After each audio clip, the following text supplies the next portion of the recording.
السلام عليكم ورحمة الله وبركاته. واسمسم حسن عودين لك سو دواada channelka nolol wanaagsan. Maanta halkan waxaan ku haynaa ninka aduunka ugu dheer waxa la yiraahdaa sultan kosen. Sultan kosen wuxuu ka soo jeedaa wadanka Turki. Waa ninka aduunka ugu dheer. Sawiradan wuxuu galay marar kala duwan oo meelo kala duwan uu joogo ayaa laga qaaday sawiradan.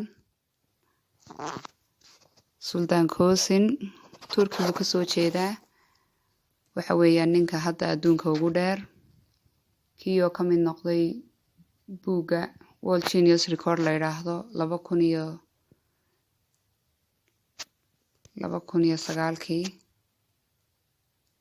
September 25 waxaanu ka qaaday recordka nin Chinese ahaa markii la qiyaasay waxa lagu qiyaasay inuu ka dheer yahay 10.5 cm 10.5 cm